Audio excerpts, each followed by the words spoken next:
নমস্কার, দ্য ওয়ালে আপনাদের স্বাগত। আজকের বিষয় ট্রাম্প প্রশাসনের শীর্ষকর্তা সামির পল কাপুর তার ঢাকা সফর এবং এই ঢাকা সফরে তিনি কি করতে যাচ্ছেন এই বিষয় নিয়ে আজকে আলোচনা।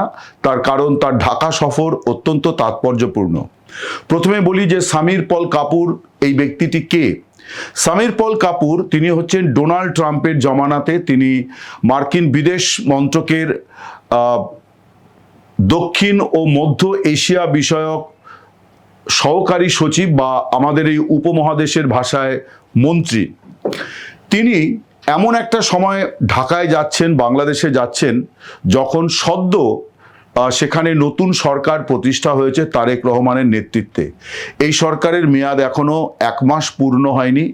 তার আগেই এই যে মার্কিন কর্তা তিনি ঢাকায় পৌঁছচ্ছেন মঙ্গলবার রাতে। সোমবার তিনি দিল্লিতে এসেছেন, তার কারণ দিল্লি বা ভারত এটাও তার কাজের ক্ষেত্রের মধ্যে পড়ে। সামির পল কাপুর তিনি ভারতীয় বংশোদ্ভূত, তার পিতা ভারতীয় এবং তার জন্ম দিল্লিতে, তবে পরবর্তীকালে তার বেড়ে ওঠা এবং সবশেষে মার্কিন নাগরিকত্ব এবং মার্কিন প্রশাসনে তার কর্মজীবন, এই সব মিলিয়ে তিনি ট্রাম্প প্রশাসনের কাছে অত্যন্ত গুরুত্বপূর্ণ একজন ব্যক্তি। এবং ডোনাল্ড ট্রাম্প তিনি এই দ্বিতীয় দফায় রাষ্ট্রপতি হওয়ার পরে এই বার্তাটা খুব স্পষ্ট করেছেন যে এই ভারতীয় উপমহাদেশ, এই অংশটা অর্থাৎ মধ্য এবং দক্ষিণ এশিয়া, এই বিষয়, এই জায়গা, এই যে ভূ রাজনৈতিকভাবে গুরুত্বপূর্ণ এলাকা, এটি তার কাছে অত্যন্ত আগ্রহের এলাকা এবং এই জায়গাগুলো নিয়ে তিনি খুব গভীরে ভাবনা চিন্তা করছেন। মার্কিন রাষ্ট্রপতি তিনি বাংলাদেশের নতুন প্রধানমন্ত্রী, তাকে কদিন আগে শুভেচ্ছা বার্তা পাঠিয়েছেন এবং সেই বার্তার মধ্যেও তিনি যেহেতু বেসিক্যালি একজন বাণিজ্যমুখী ব্যক্তি, ফলে সেখানেও তিনি বাণিজ্যের কথা বলেছেন, এমনকি সামরিক চুক্তির কথা তারেক রহমানকে স্মরণ করিয়ে দিয়েছেন। সৌজন্য বার্তা, কিন্তু তার মধ্যেও ট্রাম্প তার নিজের মতো করেই চিঠি পাঠিয়েছেন। ফলে বোঝাই যায় যে তার দূত যে আসছেন তিনি এই বিষয়গুলি নিয়ে বাংলাদেশে আলাপ আলোচনা করবেন। এমন একটা পদে এই সামির পল কাপুর তাকে ডোনাল্ড ট্রাম্প বসিয়েছেন যে পদে কয়েক মাস আগে বা বছর খানেক আগেও বলা চলে যিনি ছিলেন, তার নাম ডোনাল্ড লু। ডোনাল্ড লুর কথা আপনাদের নিশ্চয়ই মনে থাকবে যে একজন বিতর্কিত মার্কিন কর্তা, পররাষ্ট্রকর্তা। তার কারণ তার সময়তে শেখ হাসিনা সরকারের সঙ্গে পদে পদে বিরোধ হচ্ছিল, কারণ এই অভিযোগ উঠেছিল যে তিনি বাংলাদেশের সরকার, প্রশাসন এবং রাজনৈতিক ক্ষেত্রে তিনি নানানভাবে নাক গলাচ্ছেন। এবং সবচেয়ে বড় যে অভিযোগটা সেটি হচ্ছে যে তিনি পাকিস্তানের ইমরান খানের সরকারের পতনের জন্য দায়ী এবং শেখ হাসিনার সরকারকে উৎখাতের জন্য তারই পরিকল্পনা অনুযায়ী সব কিছু সংগঠিত হয়েছিল। এখন কথা হচ্ছে যে এমন কীর্তিমান মানুষ যার সম্পর্কে এই রকম দুটি অভিযোগ করা হচ্ছে, যেটা তার জন্য হয়তো একটা বিরাট সাফল্য যে দুটি সরকারকে তিনি পতন ঘটিয়েছেন, তাকে কিন্তু ডোনাল্ড ট্রাম্প ট্রাস্ট করেননি। ডোনাল্ড ট্রাম্প তাকে সরিয়ে পল কাপুরকে নিয়ে এসছেন।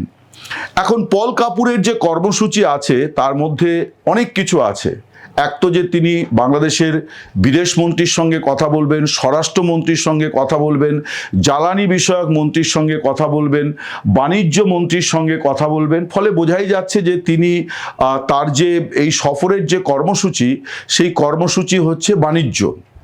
এবং ভূ রাজনৈতিক বিষয়গুলি তো কখনোই এই ধরনের আলোচনা থেকে বাদ যায় না, নিরাপত্তার বিষয়গুলি বাদ যায় না। এবং যেটা বোঝা যাচ্ছে যে তিনি যেহেতু দিল্লি হয়ে ঢাকা যাচ্ছেন, ফলে দিল্লির যে বাংলাদেশ সংক্রান্ত যে বিষয়গুলি, অর্থাৎ দিল্লির কতগুলি নিজস্ব ইস্যু আছে, যেমন ঢাকারও দিল্লি সম্পর্কে বা ভারত সম্পর্কে কিছু ইস্যুস আছে, তেমনি দিল্লির যে ইস্যুসগুলো সেইগুলো নয়াদিল্লি তাকে স্পষ্ট করে বুঝিয়ে দিয়েছে যে বাংলাদেশ সম্পর্কে নয়াদিল্লি কি চায়, নয়াদিল্লি ঠিক কি মনে করে যে এই উপমহাদেশে বা এই অঞ্চলে ভূ রাজনীতিতে একটা স্থিতিশীলতা রাখতে হলে বাংলাদেশের তরফে কি কি করণীয়, সেটা দিল্লি তার মতো করে সামির পল কাপুরকে ব্রিফ করে দিয়েছেন। এখন দিল্লির ব্রিফিং নিয়ে তিনি ঢাকায় পৌঁছবেন। স্বভাবতই এই আলোচনাতে ভারত বাংলাদেশ সম্পর্কের বিষয়টিও আসবে, ঘুরিয়ে ফিরিয়ে নানানভাবে আসবে। পল কাপুরের যে কর্মসূচি তার মধ্যে এটাও আছে যে তিনি বণিক সভা এবং বেশ কিছু শীর্ষস্থানীয় ব্যবসায়িক প্রতিষ্ঠান, বাণিজ্যিক সংস্থা, তাদের সঙ্গেও তার বৈঠক হবে। ফলে শুধুমাত্র যে সরকারের সঙ্গেই বাণিজ্যিক আলোচনা হবে তাই নয়, আলোচনাটি হবে একেবারে কোম্পানি, বিভিন্ন প্রাতিষ্ঠানিক পর্যায়েও আলোচনা হবে। বাংলাদেশের সঙ্গে তো আমেরিকার বাণিজ্য চুক্তি স্বাক্ষরিত হয়েছিল। এখন মার্কিন আদালতের যে রায়, সেই রায়ের ফলে এই চুক্তির ভবিষ্যৎ নিয়ে প্রশ্ন আছে। মনে করা যায় যে, বা ধরে নেওয়া যায় যে, এই সমস্ত বিষয়ও তার আলোচনাতে আসবে, কারণ তিনি একা আসছেন না, তার সঙ্গে এই সংক্রান্ত বিষয়গুলিতে ওয়াকিবহাল আধিকারিকেরাও ঢাকায় পৌঁছবেন। এছাড়া আরেকটি গুরুত্বপূর্ণ বৈঠক তিনি করবেন, যেটা তার গুরুত্বপূর্ণ কর্মসূচি, সেটি সম্ভবত বুধবার হবে।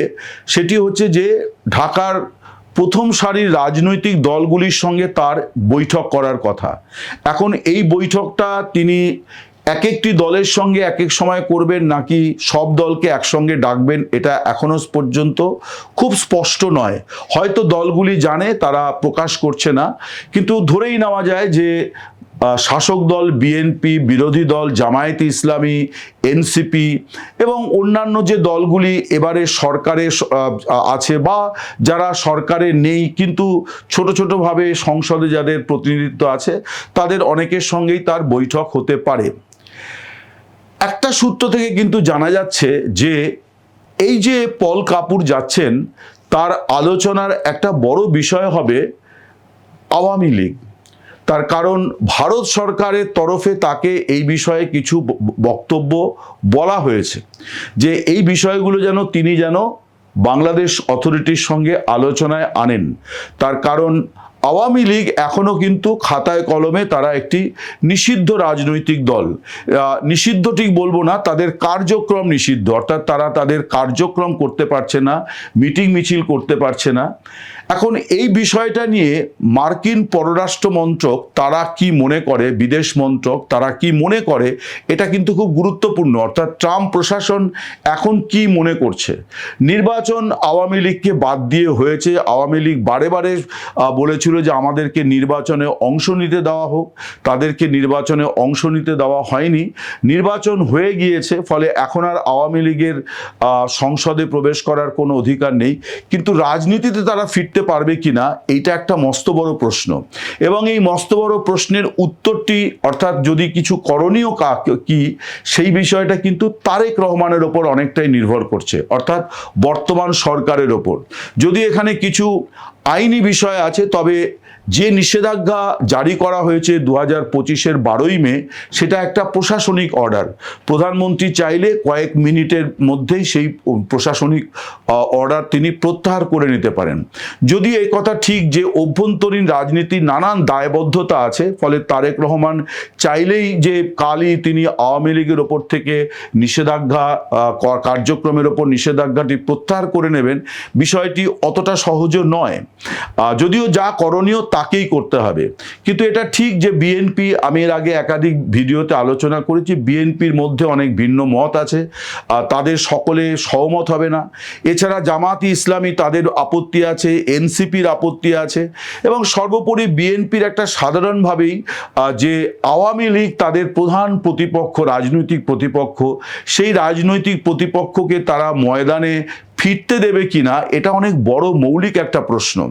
যদিও ফিরতে না দেওয়াটা অবশ্যই অনৈতিক, বেআইনি হবে, এ নিয়ে কোনো সন্দেহ নেই। কিন্তু রাজনীতি সবসময় যে আইন, নীতি, কানুন এগুলো মেনে চলে তাও নয়। রাজনীতির বাস্তবতা আমাদের সাধারণ মানুষ, সাংবাদিক, তাদের বাস্তবতা থেকেও সম্পূর্ণ ভিন্ন। আমরা যেটাকে মনে করি সৌজন্য, রাজনীতিকরা তা সেই সৌজন্যের তোয়াক্কা করেন না। আমরা যেটাকে মনে করি যে এটা করা উচিত, রাজনীতিকরা মনে করেন ওটা করা মানে হচ্ছে আত্মঘাতী সিদ্ধান্ত নেওয়া হবে। ফলে এই বাস্তবতার মধ্যে ফারাক আছে।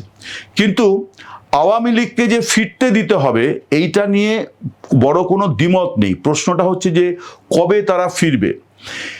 এখনো পর্যন্ত যা জানা যাচ্ছে বিভিন্ন সূত্র থেকে, কোনো সরকারি জায়গা থেকে এ প্রশ্নের জবাব স্পষ্টভাবে নেই, কিন্তু বিভিন্ন জায়গা থেকে শোনা যাচ্ছে যে পল কাপুর তিনি যে এই যে রাজনৈতিক দলগুলির সঙ্গে কথা বলবেন, এর মধ্যে আওয়ামী লীগের সঙ্গেও তার কথা বলার সম্ভাবনা প্রবল।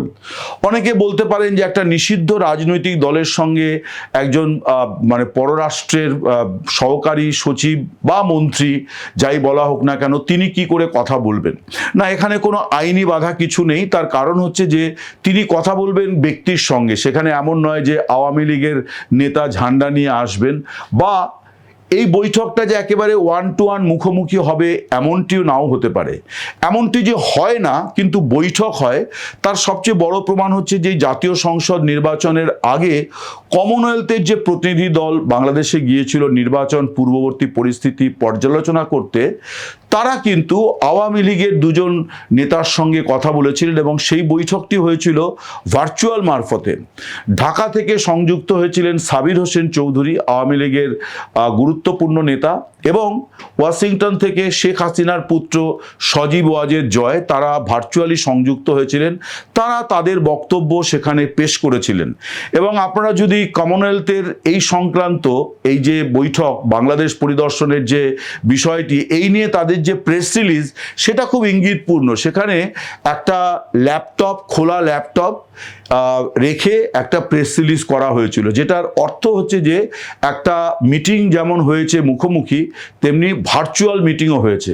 এই ভার্চুয়াল মিটিংয়ের বিষয়টি কমনওয়েলথের তরফ থেকে সরকারিভাবে স্পষ্ট করা হয়নি। আওয়ামী লীগও সম্ভবত কমনওয়েলথের পরামর্শে বা তারা নিজেরাও কৌশলগতভাবে সামনে আনেনি, কিন্তু বিষয়টি জানা আছে যে আওয়ামী লীগের সঙ্গেও কিন্তু কমনওয়েলথ তারা কথা বলেছিল, কমনওয়েলথের প্রতিনিধিরা। তেমনি সামির পল কাপুর, তার সঙ্গেও একটি বৈঠক হওয়ার সম্ভাবনা নিয়ে প্রবল জল্পনা আছে, এবং নানা সূত্র থেকে যেটা জানা যাচ্ছে যে এরকম একটা বৈঠক হবে এবং সেটা ভার্চুয়ালি হবে, কিন্তু হবে। অর্থাৎ মার্কিন প্রশাসন তারা সব দলের বক্তব্যই শুনতে চায়। দেশে ফেরা নিয়ে আওয়ামী লীগ কী ভাবছে, তাদের বিরুদ্ধে অনেক মামলা মোকদ্দমা আছে, তারাই মামলা মোকদ্দমাগুলো ফেস করবে কিনা, মানে সবাই যদি মনে করেন যে আমাকে জামিনই দিতে হবে বা আমার বিরুদ্ধে মামলা প্রত্যাহারই করতে হবে, এটা তো কোনো আইনের শাসনে এটা সম্ভব নয়। তাহলে আওয়ামী লীগ কী করবে, তাদের এই বক্তব্য জানা দরকার। আওয়ামী লীগের নেতারা নানানভাবে ব্যক্তিগত স্তরে আলোচনায় বলছেন, প্রকাশ্যে কেউ কখনো ঘোষণা করছেন না।